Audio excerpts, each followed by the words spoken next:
子欣，你知唔知道點解香港有啲地區雨量會較多？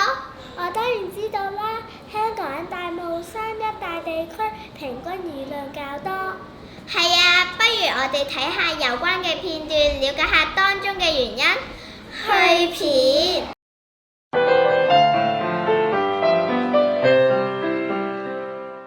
Hi, hello. Excuse me, baby. Where do you rent in Hong Kong? Where? I rent? 講返中文得唔得啊？我住緊大帽山嗰頭，我可唔可以去你嗰邊睇下？你有帶雨褸㗎嗬？咁大雨嘅？話咗㗎啦，大帽山呢頭係大雨啲㗎啦。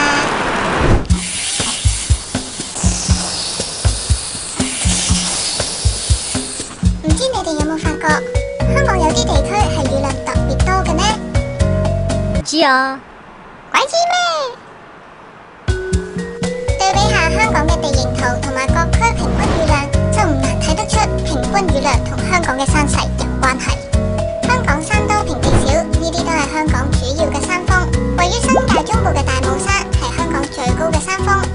山區雨量較多嘅主要原因就係地形雨啦。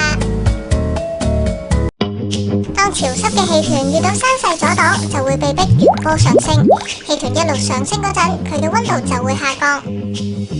當氣溫逐漸降至熔點溫度嘅時候，水汽就會達到飽和而凝結，成為空氣中嘅小水滴，最後變成雲降雨，咁樣就係地形雨啦。地形雨我都明啊，咁但係關你住呢頭咩事呢？家陣我住其他地方唔會落雨咩？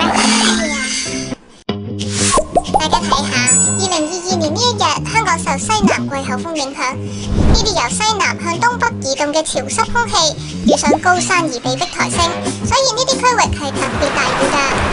而2018年都有一日有類似情況，於是西南氣流之下，就會有人話大帽山呢一帶係一條暴雨走廊啦。香港邊區多雨之年終於揭開序幕啦！實係我呢邊最多雨啦！大家冷靜啲先，就算俾你贏咗場交，你都係控制唔到天氣㗎。每次大雨落喺邊一區，其實受好多因素影響，包括唔同嘅天氣系統，以至風向同風速轉變、大氣穩定度等。香港地方唔大，但地形都幾複雜。下次可能你嗰邊落雨，我呢邊冇雨呢。咁點部署？出門前睇天文台 App 或者網頁，睇下雷達圖同定點降雨預報，仲要留意有冇發出特別天氣提示或警告，做足準備就 OK 啦。